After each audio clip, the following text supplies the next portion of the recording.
You telling me they don't look at me like I'm the glitch? Shout out Vanellope. So, you're probably wondering, who said this? Also, shout out Kanye West. Kanye East? Where's Mr. West? Ah, there he is. Kanye says hi. What's going on? Why are we here? Well, I'm here to just break down Kanye West albums and rank them because that's what I like, and if you don't, it sucks to suck. Some honorable mentions. These are albums that Kanye has produced, but he isn't on. I mean, like, he might be featured, but... And also Yandi, which he never released. Also, shout out Pastor Dre for censoring that one album. So, the first one, Watch the Throne. By the way, these are ranked worst to best. Not that I don't like any of these. So, Watch the Throne, a collab album by Kanye West and Jay-Z. So, it came out 2011, I want to say. Yep. So, for me, this album is all about impact for me, and just like how like two legends kind of came together. That's about it. Also, my favorite song is the one about them in Paris. Can't really say the full title. In fact, Yeezus. So Yeezus is kind of the same thing, impact and like edgy production. This is kind of, I'd say like Kanye throwing a hissy fit at like the world fashion industry. This is when he came out with his clothing brand and everything. And a lot of people really like this album, like that are fans of him. Personally, think it's a little overrated. You know, that's just me. Jesus is king. Yep. So for this one, I think it's definitely not the most exciting album, but for me and like for us as Christians, I think it's amazing. I consider this album more of like a celebration of Kanye kind of coming back to his faith and being a real one, being an OG. I just broke something, I ain't gonna lie. Next, 808s and Heartbreaks. So for me, this album is like not necessarily the greatest listen, but like based on like impact and culture and like how it's affected rappers and stuff today, it's such a freaking big deal in my opinion. Like there's like only like 2 or 3 songs that I truly like go back to like on a consistent basis.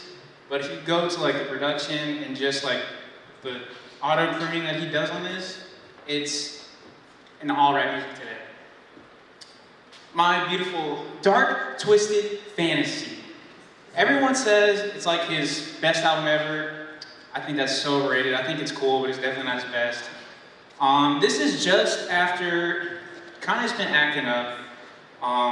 He did the whole, you know, Taylor Swift, I'm gonna let you finish, blah, blah, blah. So everyone's like hating his guts right now. Dude's kind of gone into hiding. And this was his like, welcome back into the world. Freak you guys, I'm back, I'm still an OG.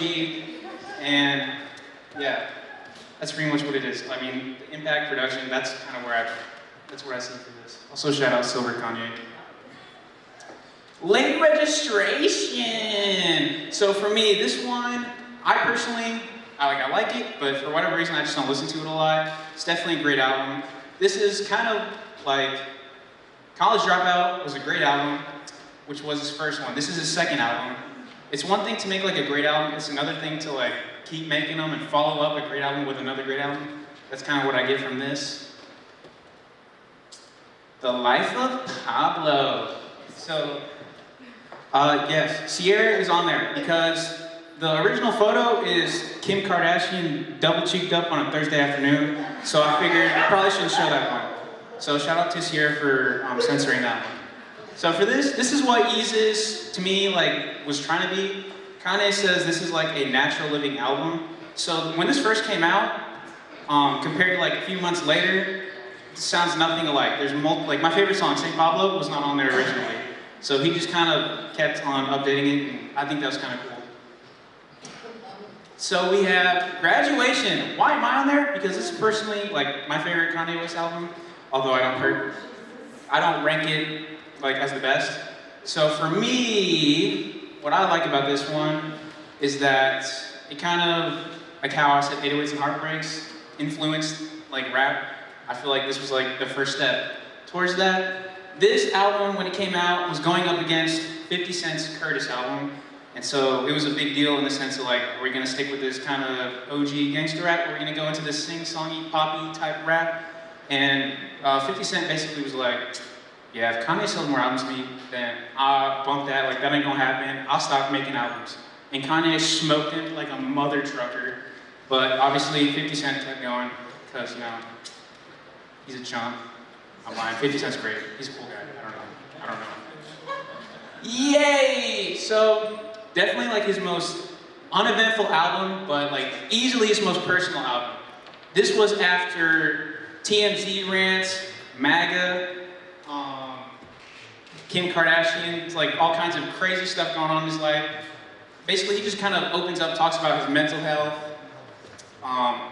family, and just all his kind of struggles and coming to faith. College Dropout, to me, his best album, like straight Kanye. And shout out TJ, I just want to put him on there. So I think this is his best album. To me, it will never die. I listen to this thing all the time, it never gets old. Great production, lyrics, everything, that expectation. Put him on the map, but it's not my favorite. I cut my socks. That was it. What? That was your last slide. Okay, well it's not up there, but thing was Kissy Ghost, and that was a collab album with him and Kid Cudi, and I thought that it was great in regards to that. It was super experimental, rap, rock, pop, it had the works. I also think it's important in the sense that they kind of came together after going through drama, like hating each other, mental rehab, mental hospitals, and you know, the works. But I had a couple more fun slides, but RIP.